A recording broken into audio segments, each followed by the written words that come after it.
Hello and welcome back to Small Bites. Welcome to the last live Small Bites YouTube version. I see that Dr. Tracy Nicole Smith says farewell.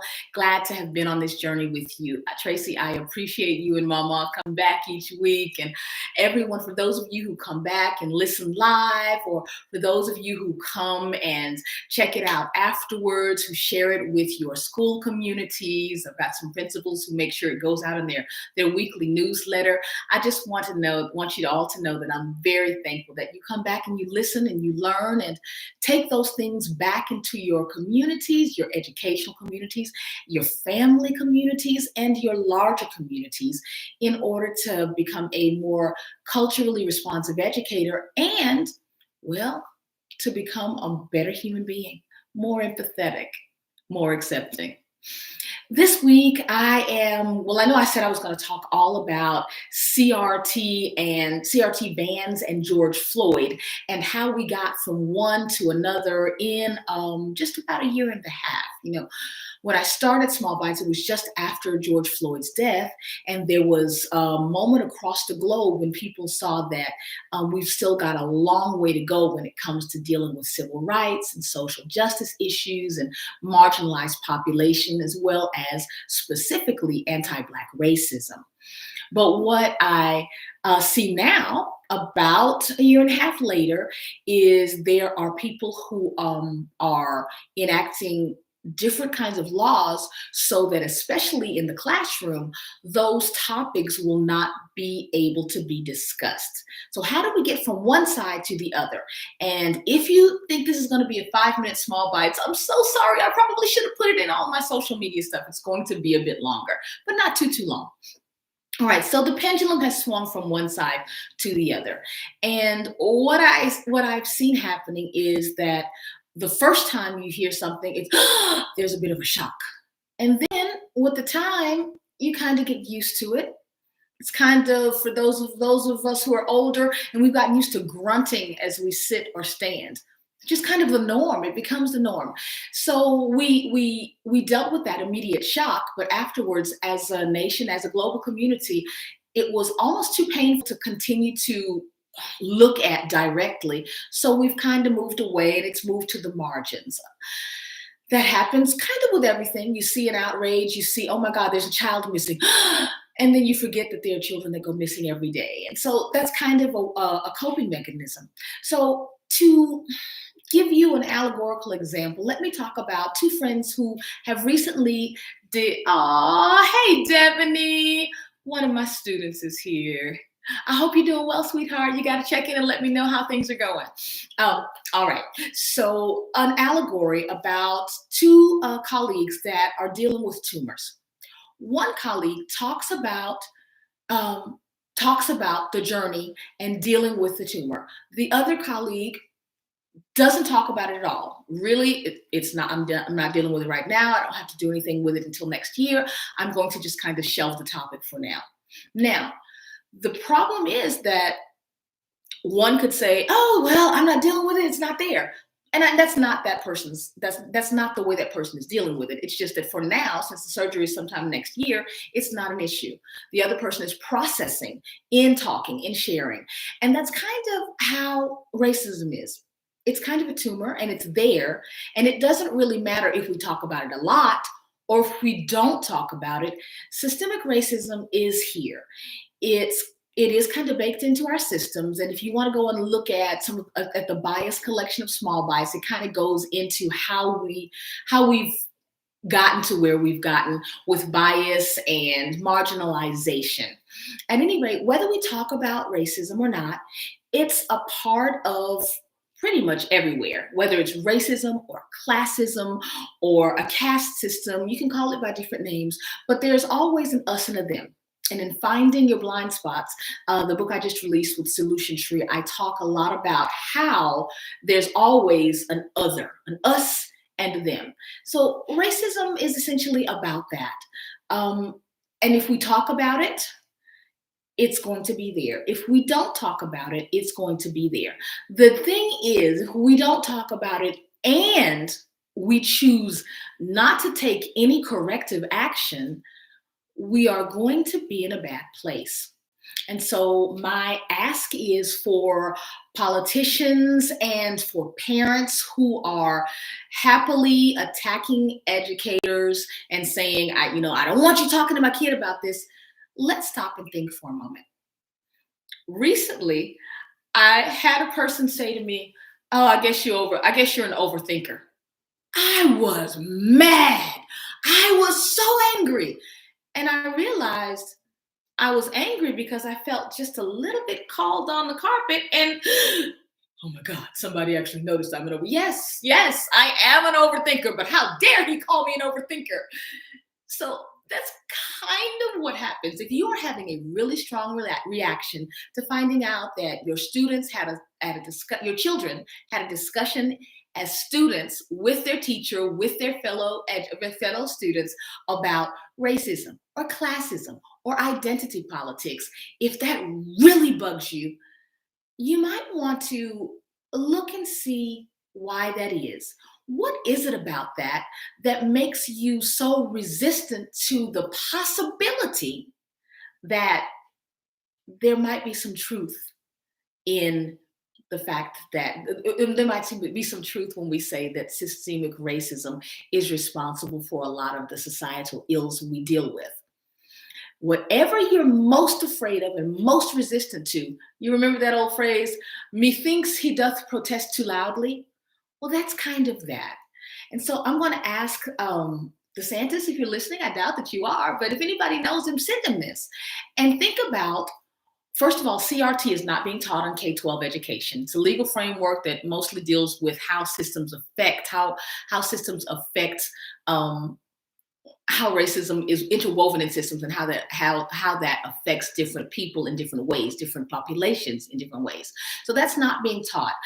What I'm seeing on the lists of words not to use, don't use things like white supremacy or white fragility or white privilege. Don't use words like woke or culturally responsive teaching. And all of those things, I know some wonderful teachers from all across the globe, and every single one of them wants to meet their students with empathy. The only way we can do that is to find out what moves our students, what are their struggles, what are their achievements, what are their highs, their lows, and in those relationships, we get to dismantle racism. I don't mean racism. I mean I use this big word, systemic racism, because everybody we get to dismantle that by building relationships with that one student. And when we do that, we build bridges instead of walls. So when we talk about the issues of racism, and please, if you saw me do air quotes, I was just talking about the fact that we use that big word and it prevents us often from building bridges instead of walls. When we talk about racism in our classrooms, we give our students the opportunity to question what things are fair, what things are not fair, and mostly how they can be a part of a solution for a better future. Now, I don't know about you, but as a parent, that's what I want for my students. And if Christopher comes home and tells me that he's heard something that does not agree with what I've taught him, I want to be able to ask him, what do you think about it? Did you think it was right? Do you think that people are disenfranchised? Do you think that people are marginalized? Do you think that the election was fair? Do you think that there was racism that played a part in George Floyd's death? All of those things go into making thinking adults. And if we don't discuss those things, we won't ever get past the point where we really believe if we don't talk about it, it'll go away. Talking about racism doesn't divide us. Not talking about it does, because for people who look like me, you're erasing my experience and everything that I've ever experienced that has been tainted by my skin color or by what people think of me because of my skin color. So how do we build bridges instead of walls? I've written a blog post to go with this, and I thought I want to challenge you to use these three thoughts as guiding principles. One, we can't all have our way. The thing about it is we're in a democracy, and the people who want their guns want to have their say. The people who don't want guns want to have their say. Somewhere in the middle, we have to be able to compromise. The people who are pro-life want to say, I'm pro-life, we can't have abortion. The people say, I believe it's a woman's right to choose. We've got to do something, and we've got to make sure that we don't crush their rights in order to give you what you want. Somewhere we've got to be able to give a little. So once we realize we can't have our own way, the next big thing is to realize that the other guy may be at least partially right. Again, if something really makes you angry, whether it's gun rights, whether it's voter rights, whether it's pro-life, or whether it's abortion rights, whether it's church and state, if anything gives you the feeling, if it makes you mad, there's probably something behind it. So don't just read the headlines and react. Stop and think about why you're reacting the way you are, because the other guy really may be at least partially right. And you can go to hedrick.com and you'll be able to find those 3 strategies. The third one is that, and this is a big one, patriotism. True patriotism involves a commitment to democracy. Now, that may sound like a given, but let me read this last paragraph. Democracy and patriotism go hand in hand. Consider that in 2016, many were unwilling to accept the presidential election results because Hillary Clinton won the popular vote. But since our country's presidential elections are decided by our electoral college, the popular vote has no bearing. Donald Trump became everyone's president in 2016 without dispute. Then, in 2020, more than 50 lawsuits trying to prove voter fraud in the last presidential election were dismissed by the courts. And Joe Biden became everyone's president in 2020. In a democracy, we vote. And that means that someone has to take the loss. And so whether it's CRT, whether it's abortion, whether it's what we discuss in our classrooms with our kids that we want to grow to be thinkers and better citizens, all of those things take compromise. And sometimes it means we have to accept a loss. So as we go into the holiday season and go into a new year, my last ask from YouTube Small Bites is that each of you consider what you put out into the world. Is it anger, or is it a willingness to compromise? Is it, I don't even know how to say that without being mad. Are you attacking folks because they're not doing what you want them to do?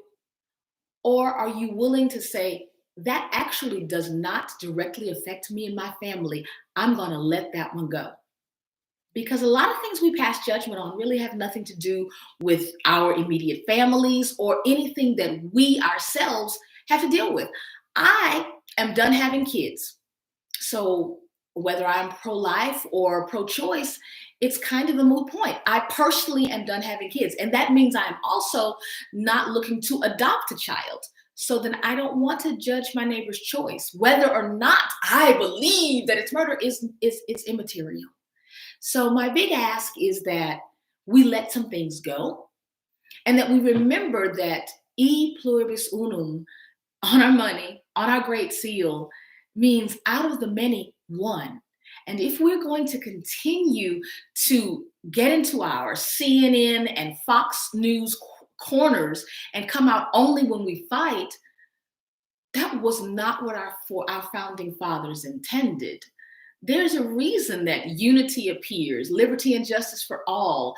There's a reason that they chose those words. And whether or not we have embodied that over the last 250 years is immaterial. Right now, we have the opportunity to do just that, to embody liberty and justice for all, to embody we, the people, to make a change in the way that we interact with one another as enemies. Because this ain't the Steelers and the Cowboys. This is one nation under God indivisible. So my big ask is that you consider that what you put out into the world, whether it's conversations at your job, whether it's the kinds of things you write and post online, let's be less venomous with one another. Let's be more forgiving, or if not forgiving, then at least If you can't say something nice, don't say anything at all. And I'm saying that, you ask maybe what that has to do with education. Well, I'm seeing a lot of things. For example, here in Texas, schools have had to shut down because kids have posted threats online. And all of that has to do with what they are seeing. And if we, the adults in their lives, do not model better behavior online, then we can't expect, or at the store, or at the restaurant, or wherever we are, we can't expect better from our students. So if you want to have a better tomorrow, that starts with what you put out into the world. And remember that our kids are watching. All right, I'm going to read a few comments before I close. Barbara Bray for the win. We all have our struggles, our highs and lows, but we can dismantle systemic racism by building bridges, not walls. And she summarized those 3 points, which are: we can't all have our own way. How can we compromise on controversial topics? We really have to. Number 2, let go of something that you strongly believe in. Maybe the other side's partially right. We can think about this more. And number 3, patriotism. In a democracy, we vote. Sometimes we just got to take the loss. Oh, that's right, Keisha. And I missed that one. I didn't find out until late last night, actually this morning. Yesterday was the day of reconciliation in South Africa.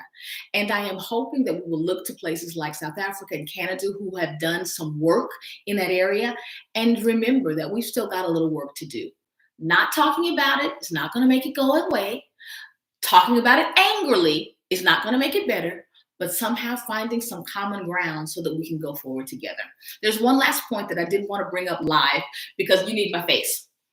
For those of you who are already doing a lot of work in this area, imagine for a moment, just a moment, that you are a white male. You are powerful. You got your education, sailed through school, both parents lived at home, you were supported, you went to grad school, you're a politician, a business owner, a CEO, you have some job that you just like, that, you're an IT specialist, whatever. But everything is fine. Your world is just fine. And suddenly someone taps you on the shoulder and says, yo, dude, you're a racist and you are what's wrong with the world. Can you imagine if that's you, how you would feel? And I say that, I've really not necessarily ever been the flavor of the week, but white male is kind of at the top of the food chain. And imagine if that is your norm. Imagine how you must feel if suddenly someone tells you that everything you do, you say, everything you are is wrong, and that you are responsible for all the ills in society. So as those of us who are doing this work consider how to talk to people about equity, about social justice, about disenfranchised populations and moving people from the margin to the center, remember, it's a new thing, and everything new needs some time. All right, I want to thank you all once again for being here. Let me see who I want to say hello to. Hey, Keisha, Barbara, Tracy, Devaney, thank you all so much for coming by, for dropping some comments here. Remember to be empathetic. Remember what Grandma said, if it ain't nice, you don't have to say it, and you don't have to put it online where people can read it over and over. Do it as if your students, your children are listening, because they are. All right. Happy holidays, everyone. Thank you very much. I will be seeing you on Mondays on wherever you listen to podcasts, and you'll still be able to visit hedrick.com to find those, as well as to find resources going forward. Get your copy of Finding Your Blind Spots. And again, thank you all so much. I will miss you, but I'm sure I'll be back at some point. All righty. Goodbye, everyone. Thank you.